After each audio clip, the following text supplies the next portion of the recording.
одним важным моментом в машинном обучении, работе с данными является разбиение данных на обучающие, проверочные и валидационные наборы. То есть представим, что у нас есть там все данные наши, все там, условно, миллионы значений, и нам нужно по этим данным понять, какая модель машинного обучения работает, и самое главное, какая из моделей работает, и самое главное, какую точность эта модель дает. То есть, если мы, например, обучим модель на всем миллионе значений, потом проверим, как модель обучилась, то в ряде случаев мы получим точность, условно говоря, 100%. То есть, модель, она предскажет все значения с точностью 100%. То есть, например, дерево построится просто отлично, но как это соотносится с реальной жизнью, будет совершенно непонятно.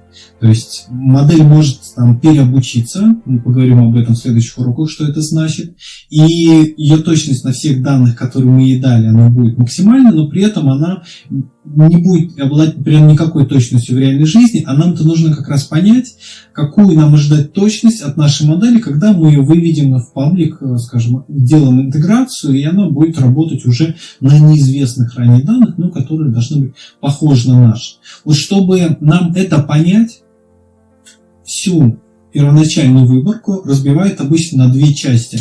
Это обучающая и проверочная. То есть все наши, там, например, миллион значений наш мы разбиваем на обучающую и проверочную.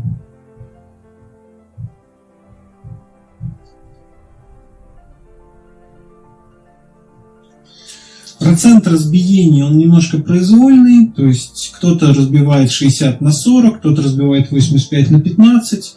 У нас в уроках разбивается 80 на 20. На самом деле, как бы так, критичной точности нет. Самое главное, чтобы на одном и том же наборе данных, когда вы сравниваете модели машинного обучения на этом наборе данных, у вас разбиение данных было одинаковым, чтобы не так, что вы одну модель обучили на 60% данных случайным образом, другой на 85%, и сравниваете точность этих двух моделей. Нет, это неправильно.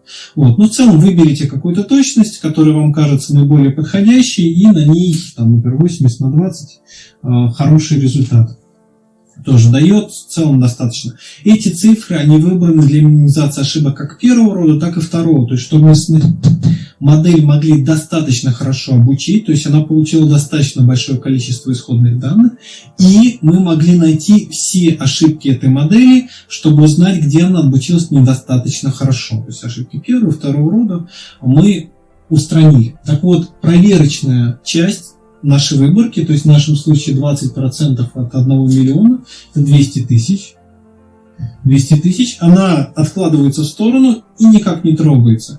А вся модель, она получает на вход только вот эти самые 800 тысяч, 80% выборки, и по ним уже строит свой черный ящик, свой шайтан-машину, чтобы у нас все получилось.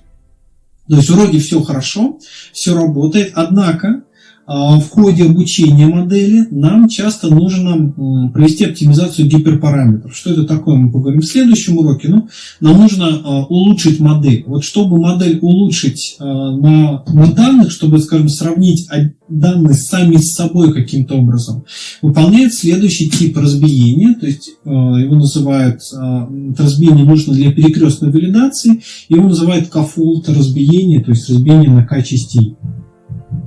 Что это значит? Что, например, если у нас k это 5 частей мы делаем, то мы разбиваем данные еще там на 5 отсеков. Раз, два, три, четыре, 5. Каждая из них еще там по 160 тысяч. Вот. И мы обучаем модель. Например, на вот этих вот 4, на первых 4 частях и проверяем на 5. Потом мы обучаем модель на последних первых 4 частях, проверяем на 1. Ну и так далее. Обучаем модель на 1, 2 и 3, 4, проверяем на 3, на 4, 5, проверяем на 3. Ну, все у нас получается 5 вариантов. То есть мы каждый раз...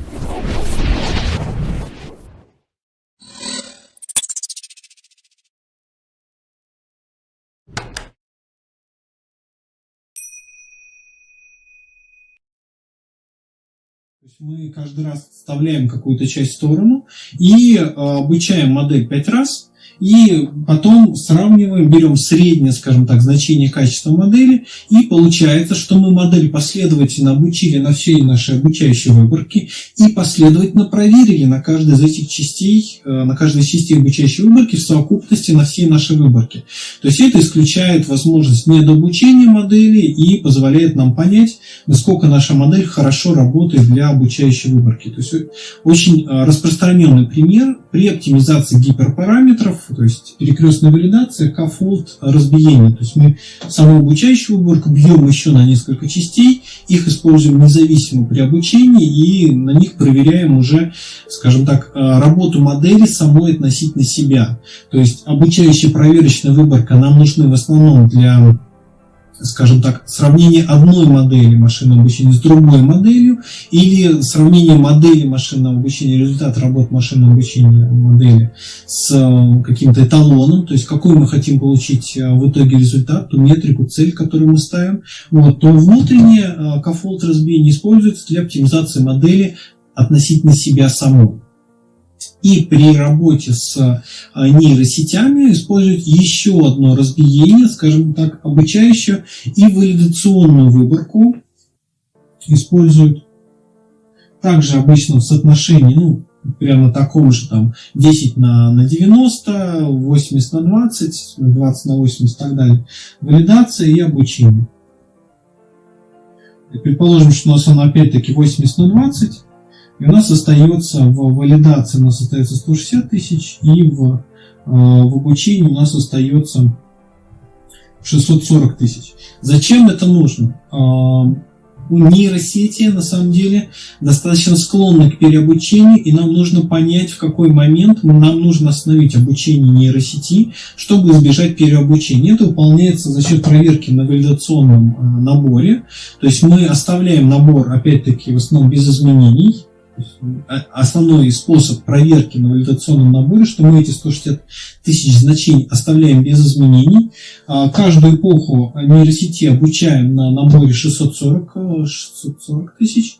И потом проверяем результат работы нейросети вот на этом валидационном наборе. И относительно уже качества работы нейросети на валидационном наборе мы говорим, есть у нас переобучение или нет. То есть у нас на самом деле будет примерно такой график. Например, здесь n эпох обучения нейросети, а здесь у нас, например, ошибка. Процент ошибки, значит, ошибка у нас будет падать. Это если у нас обучающие данные, например, обучающие. Вот. А валидационные, они, например, могут падать, и потом начать расти. Это валидационные. И здесь вот как раз у нас будет случаться переобучение, когда мы вроде, на обучении мы подгоняем нашу модель под данные, однако разница между валидационной проверкой и обучающей проверкой, то есть проверкой на обучающем наборе данных и на валидационном наборе данных, разница ошибки на этих двух наборах модели нашей, ошибки модели, она начнет расти. В этот момент у нас случится переобучение, значит, здесь нам нужно остановить модель. Собственно, эти методы разбиения данных используются в моделях машинного обучения. Еще раз, изначально выборку мы всегда во всех моделях разделяем на обучающую и проверочную. Если нам нужно провести оптимизацию гиперпараметров модели, то обычно используют перекрестную валидацию. Если нам совсем их параметров много, у нас там какая-то сетка. Иногда используют не перекрестную валидацию, а просто обучают на обучающей выборке модель с одними параметрами, с другими параметрами, с третьими параметрами, просто сравнивают один к одному, если у нас немного сравнений. То есть, например, у нас модель линейной регрессии, там если мы там не используем, например, нормализацию весов никак, а нам нужно просто проверить байесовскую линейную регрессию относительно обычной линейной регрессии, можем просто обучить модель на одной и той же выборке, на всей выборке, обучающей наши две модели, и просто сравнить их точность на одной и той же выборке. Этого достаточно. n-fold нам, в принципе, не обязательно здесь применять, это не сильно ускорит нам процесс. Однако в сложных моделях, например, градиентный бустинг, случайный лес и так далее, к-фолд Кафолт разбиение, перекрестная валидация очень часто используется. Для нейросетей дополнительно обучающую выборку разбивают на две части, для того, чтобы на каждой эпохе обучения нейросети дополнительно ее валидировать и избежать переобучения.